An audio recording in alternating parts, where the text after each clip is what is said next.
saya banggakan. Assalamualaikum warahmatullahi wabarakatuh. Anak-anakku, pada pertemuan kali ini kita akan mempelajari tentang redox, reaksi, reduksi, dan oksidasi yang terjadi secara bersamaan. Kalau dalam kehidupan sehari-hari dicontohkan reaksi penyembuhan emas, nah itu juga menggunakan prinsip dari reaksi redox. Nah, tentunya setelah kalian belajar redox, diharapkan kalian mengetahui aturan-aturan bilangan oksidasi dan tata cara bagaimana menyetarakan persamaan reaksi redox. Jadi nanti yang kita pelajari yang pertama adalah konsep itu sendiri, kemudian aturan bilangan oksidasi, penyetaraan reaksi redox, dan latihan. Oke, baik. Kita akan memahami konsep dari oksidasi dan reduksi yang tentunya dulu ketika kalian kelas 10 sudah pernah mendapatkan konsep itu. Baik. Nah, oksidasi adalah reaksi penambahan oksigen, sedangkan reduksi adalah reaksi pengurangan oksigen. Yang kedua, oksidasi adalah peristiwa pelepasan elektron.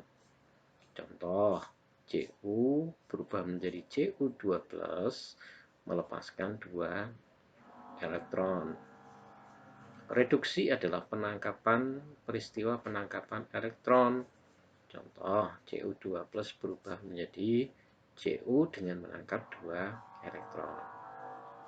Nah, konsep yang ketiga, oksidasi adalah terjadi kenaikan bilangan oksidasi, sedangkan reduksi terjadi penurunan bilangan oksidasi. Nah, tiga konsep ini yang melandasi peristiwa oksidasi dan reduksi. Nah, yang perlu difahami, senyawa yang mengalami oksidasi disebut reduktor atau pereduksi. Senyawa yang mengalami reduksi disebut oksidator atau pengoksidasi.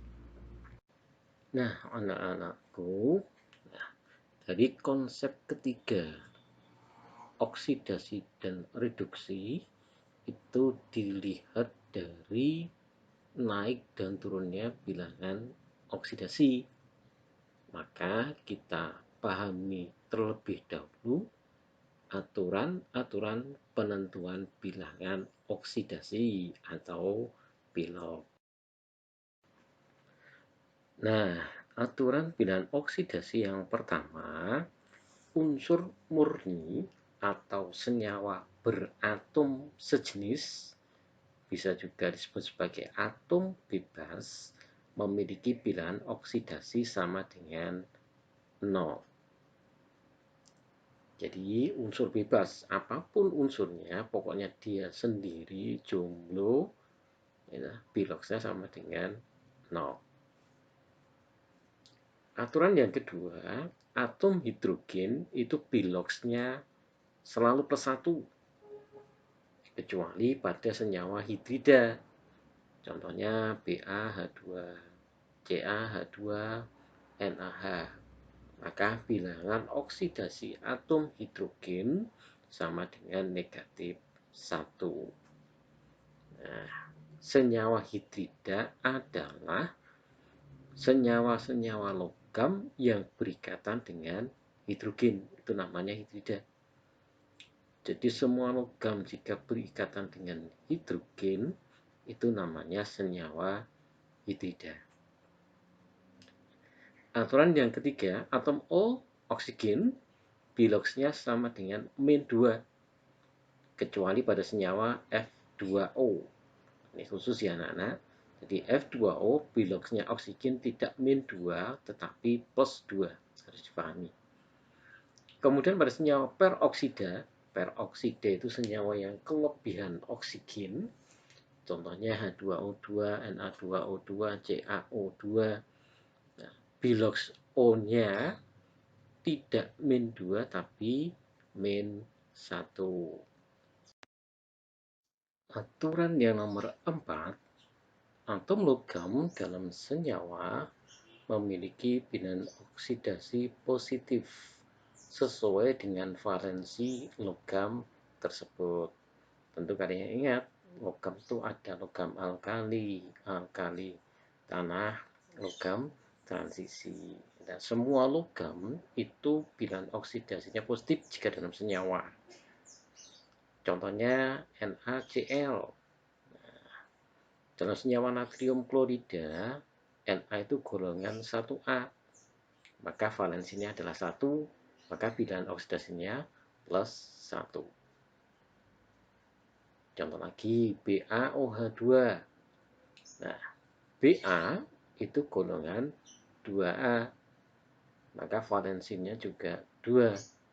Sehingga elektron valensi atau biloxnya Ba itu plus 2. Aturan yang nomor 5, jumlah total bilangan oksidasi seluruh atom dalam senyawa netral sama dengan 0. Aturan yang ke-6, jumlah total bilangan oksidasi seluruh atom dalam ion sama dengan muatan ionnya. Aturan yang nomor 7, jika dua jenis atom bersenyawa, atom yang memiliki keelektronegatifan lebih besar selalu mempunyai bilangan oksidasi negatif. Baik, sekarang perhatikan contoh nomor 1. Berapakah bilangan oksidasi Mn dalam senyawa KMnO4, kalium permanganat? Wah, bagaimana ya? Baik, oke, kita menggunakan aturan bilangan oksidasi yang nomor 5, yaitu jumlah bilangan oksidasi atom-atom dalam senyawa netral itu sama dengan 0.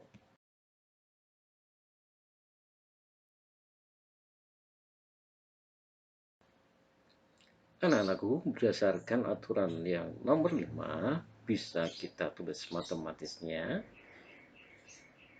Dalam senyawa KMnO4, persamaannya bilangan oksidasi K ditambah bilangan oksidasi Mn ditambah 4 bilangan oksidasi O. Mengapa harus dikalikan 4? Karena dalam senyawa KMnO4 jumlah atom O-nya sebanyak 4.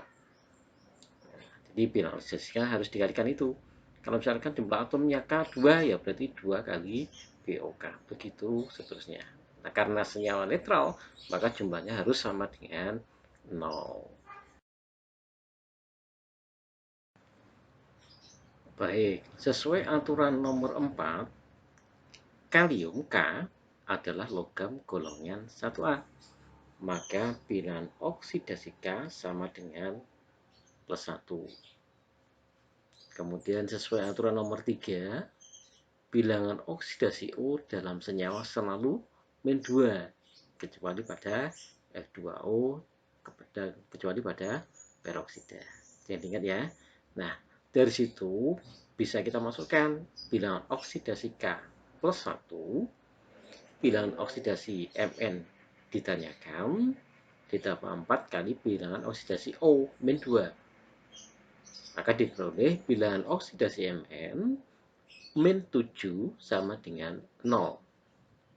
Maka bilangan oksidasi Mn sama dengan plus 7.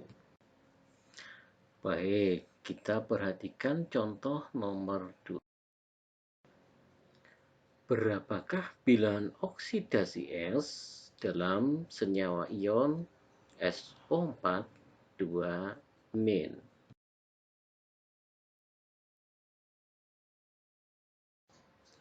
Wah, ini senyawa ion dengan muatan negatif 2. maka kita mengerjakannya menggunakan aturan yang nomor 6, yaitu jumlah bilangan oksidasi senyawa ion sama dengan muatannya. Nah, persamaan reaksinya atau persamaan matematisnya bisa ditulis sebagai berikut.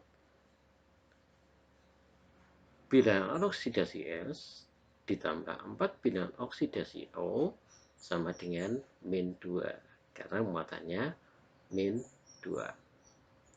Sesuai aturan nomor 3, aturan Bilox yang nomor 3, bahwa bilangan oksidasi O dalam senyawa selalu negatif 2, kecuali pada F2O dan peroksida. Maka setelah kita masukkan bilangan oksidasi O, bilangan oksidasi S ditambah 4 kali bilangan oksidasi O tadi negatif 2 sama dengan negatif 2. Bilangan oksidasi S min 8 sama dengan min 2. Bilangan oksidasi S sama dengan plus 6. Baik, sekarang perhatikan contoh nomor 3. Tentukan oksidator, reduktor, hasil oksidasi, hasil reduksi dari reaksi redoks berikut.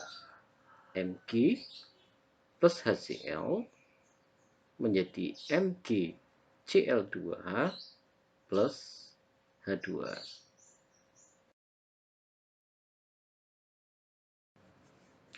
Baik, caranya kita harus mencari terlebih dahulu bilangan oksidasi masing-masing unsur dalam persamaan reaksi tersebut.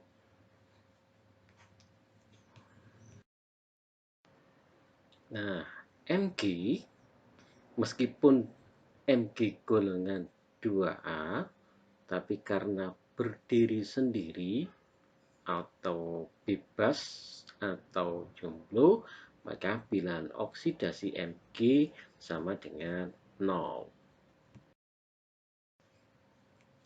Nah, dalam senyawa HCl kita tahu di dalam aturan hidrogen bilangan oksidasinya selalu plus 1, kecuali pada hidrida.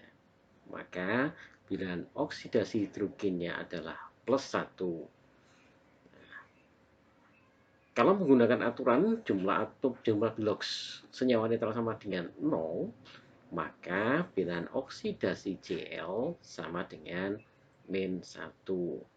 Sehingga kalau dijumlahkan bilangan oksidasi H plus 1 ditambah dengan bilangan oksidasi Cl min 1 sama dengan. Baik, kita lanjutkan. Dalam senyawa MgCl2, ini dalam senyawa kan ya anak-anakku, maka bilangan oksidasi Mg karena Mg golongan 2A, maka valensinya 2, sehingga Biloxnya plus 2. Nah, karena Mg plus 2A, maka Cl-nya memiliki bilangan oksidasi negatif 1. Dari mana? Ya dari plus 2, mestinya Cl-nya kan min 2, biar sama dengan 0. Dan karena jumlahnya atom Cl2, lah min 2 dibagi 2, hasilnya min 1. Nah, kembali. Bilangan oksidasi hidrogen, gas hidrogen H2, karena merupakan atom bebas, maka bilangan oksidasi hidrogen sama dengan 0, tidak plus 1. Nah, bilangan oksidasi hidrogen plus 1 itu jika hidrogen dalam senyawa. Kalau dalam posisi bebas seperti ini, H2 seperti ini, maka Biloxnya sama dengan 0, karena merupakan atom bebas. Nah, setelah kita menentukan bilangan oksidasi masing-masing unsur, maka diperoleh data sebagai berikut. Nah, ternyata kalau kita perhatikan unsur Mg biloxnya naik dari 0 menjadi plus 2. Karena mengalami kenaikan namanya oksidasi. Unsur hidrogen biloxnya turun dari plus 1 menjadi 0. Karena turun namanya reaksi reduksi. Nah, sedangkan unsur Cl tidak mengalami perubahan bilox. Jadi, dari data yang ada, yang sebagai oksidator, ingat, oksidator atau pengoksidasi adalah unsur yang mengalami reduksi. Nah, unsur yang mengalami reduksi adalah hidrogen, di mana hidrogen itu terdapat dalam senyawa HCl. Maka oksidatornya adalah HCl. Reduktor atau pereduksi adalah zat yang mengalami peristiwa oksidasi. Nah, dari data, unsur yang mengalami oksidasi adalah magnesium, Mg. Reduktornya adalah magnesium. Nah, hasil oksidasinya adalah MgCl2. Karena yang mengalami oksidasi adalah Mg, maka pasangannya hasil oksidasinya adalah MgCl2.